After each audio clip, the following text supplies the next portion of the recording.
Bismillahirrahmanirrahim. Assalamualaikum warahmatullahi wabarakatuh. Perkenalkan, nama saya Ala Rahma. Di sini saya akan mempresentasikan untuk memenuhi ujian tengah semester studi Islam 3 akhlak. Studi Islam 3. Konsep studi Islam 3. 1. Hidup dan adab mulia. Kedua, ruang lingkup akhlak. Ketiga, akhlak kepada manusia. Keempat, akhlak kepada Allah. Kelima, akhlak kepada alam. Keenam, akhlak kepada Rasulullah. Bab 1. Adab dan hidup mulia. Adab tentu penting bagi manusia sebab ada beberapa salah satu bagian akhlak mulia yang kelak akan menuntut manusia untuk bisa menjadi pribadi yang lebih baik dan bisa menentukan diri pada tempat maupun waktu tertentu. Manusia berpeluang untuk dididik dan ditanamkan nilai adab, karena ini merupakan solusi peradaban. Untuk itu, masalah peradaban kita adalah hilangnya adab. Selanjutnya, sebab seorang manusia yang diberi akal oleh Allah Subhanahu wa taala, ketika manusia dididik, maka nilai dan derajatnya akan sangat tinggi.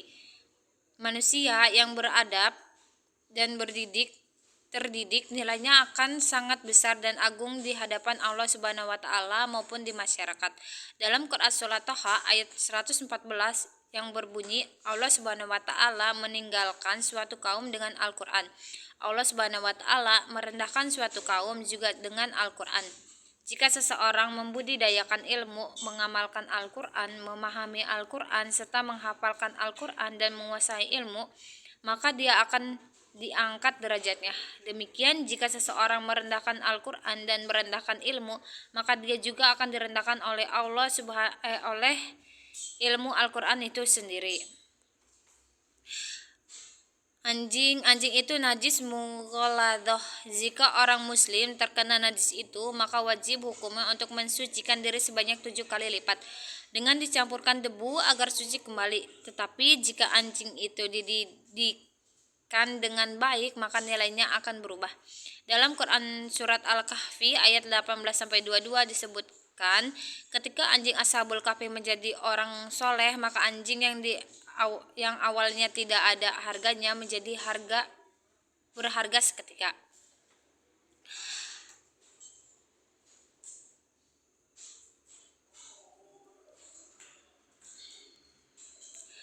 Makhluk yang berupa anjing yang tidak ada harganya, bahkan najisnya pun mughaladhah, tetapi ketika dididik dengan baik, ditaklim dan ditakdim dengan baik, itu ternyata memiliki nilai buruan halal, dihargai oleh Allah Subhanahu wa taala sehingga dimasukkan ke surga Allah Subhanahu wa taala karena bergaul dan dididik oleh orang-orang yang soleh. Dr. Haji Ahmad Alim LCMA. Bab 2. Ruang lingkup akhlak. Sesuai dengan akhlak, asal kata akhlak yaitu masdar huluk ini bisa dikembangkan menjadi isim fa'il yaitu khaliq maupun isim maf'ul yaitu makhluk. Jadi dapat disimpulkan bahwa ruang lingkup akhlak terbagi menjadi 3 yaitu akhlak terhadap khaliq, akhlak terhadap makhluk, akhlak terhadap alam.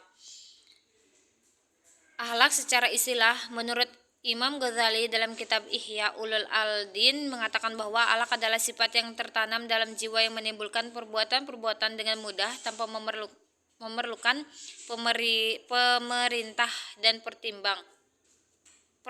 pertimbang. Pembisaan, kedisiplinan, penegasan aturan, didoakan atau banyak berdoa. Sumber akhlak. Dalam perspektif Islam, akhlak terkait erat dengan ajaran dan sumber Islam terbesar yaitu wahyu. Sumber akhlak lainnya adalah sunnah Nabi Muhammad SAW. Keutamaan akhlak. 1. Akhlak sebagai salah satu rukun dakwah para rasul. Kedua, akhlak sebagai barometer kemuliaan seorang hamba. Ketiga, akhlak sebagai pilar kebaikan. Keempat, akhlak penyebab masuk surga. Kelima, akhlak sebagai syafaat kelak di akhirat. Bab ketiga, akhlak terpuji. Manusia dilihat dari sisi akhlak juga dan bukan sekedar dari tampilan fisiknya. Semakin orang itu berakhlak, semakin mulia derajatnya di sisi Allah Subhanahu wa taala dan juga di sisi manusia. Allah Subhanahu wa taala berfirman dalam Quran surat An-Nahl ayat 90, Allah memerintahkan: satu, berbuat adil; kedua, membuat ihsan; ketiga, memberikan santunan; keempat, memberikan kebaikan-kebaikan kepada 5 anak kerabat; kelima, dan Allah melarang dari perbuatan keji dan munkar atau perbuatan zalim. Selanjutnya, dalam memelihara akhlak sosial yang harus kita pegang adalah sabar. Ikhlaskan untuk Allah Subhanahu wa taala, sabar berbuat pahala, dengan sabar mudah memaafkan dan mudah berlapang dada. Punya harga diri, contoh tangan di atas lebih baik dari tangan di bawah, tidak korupsi, tidak menjual harga diri. Pemberani, berani mengatakan yang benar. Adil, Allah Subhanahu wa taala menurunkan keadilan untuk memakmurkan bumi. Adil adalah meletakkan sesuatu pada tempat yang benar. Hikmah adalah melihat segala sesuatu dengan ilmu dan melihat segala sesuatu itu dengan lapang dada, serta melihat segala sesuatu itu dengan bertahap. Bab 4. Akhlak kepada Allah. Rasulullah Shallallahu alaihi wasallam diutus oleh Allah Subhanahu wa taala untuk menyempurnakan akhlak al-karim. Jiwa yang bersih akan melahirkan pikiran yang positif, sikap atau perilaku yang mendatangkan manfaat bagi masyarakat di lingkungan seseorang itu berada. Di antara akhlak terpuji, muhabbatullah, nahabbatul rasul, berintegrasi dengan 1. Al-Quran, 2. Taubat, 4. Amanah, 5. Istiqomah. Muhabbatullah, cinta kepada Allah Subhanahu wa taala untuk menumbuhkan adalah menyadari dan memahami betapa luasnya rahmat Allah Subhanahu wa taala. Quran surat Ibrahim ayat 134. Hikmah syukur, ciri seseorang itu beriman kepada Allah, sifat sabar dalam menghadapi berbagai persoalan dalam kehidupan sangat didasari oleh orang yang beriman bahwa hal itu merupakan ujian Allah Subhanahu wa taala. Menjadi orang beriman itu ikhlas dan tawakal. Hal seseorang merarakan manisnya iman.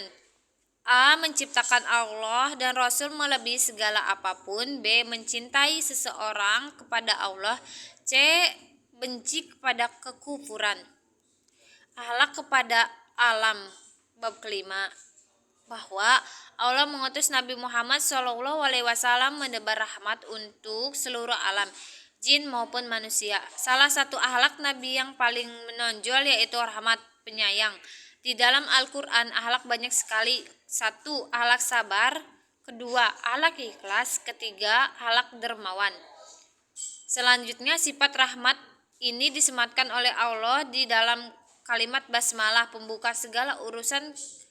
Kalau tidak diawali dengan perkataan bismillah, maka urusannya itu berkahnya sedikit karena rahmatnya Allah ada di kalimat bismillah. Bab ke-6, akhlak kepada Rasulullah. Mencintai Rasulullah Shallallahu alaihi wasallam. 1. Sebagai bukti keimanan kepada Allah Subhanahu wa taala. An-Nisa ayat 65. Kebutuhan akan Nabi. A. Perihal ketuhanan. B. Cara beribadah. C. Aturan kehidupan. D. Membedakan baik buruk. Sahadat atau sahadah atau persaksi keimanan kita kepada Allah Subhanahu wa taala belum sempurna. A. 2. Rasulullah Shallallahu alaihi wasallam sangat mencintai umatnya dan sangat peduli terhadap mereka. Quran surat At-Taubat ayat 128. Ketiga, beliau adalah sosok yang harus dijadikan sebagai uswah hasanah, teladan yang baik. Quran surat Al-Ahzab ayat 21. Keempat, mencintai Rasul akan memperoleh cinta Allah. Quran surat Ali Imran ayat 31. Bukti cinta kepada Rasul, banyak sholawat, melaksanakan sunnah-sunnah. Keutamaan sholawat. 1. Mengikuti perintah Allah. Allah membalas 10 kali sholawat. Ketiga, kehindaran dari kemiskinan. Keempat, tazkiyah, pembersih dari dosa. Kelima, mengingat pada saat lupa.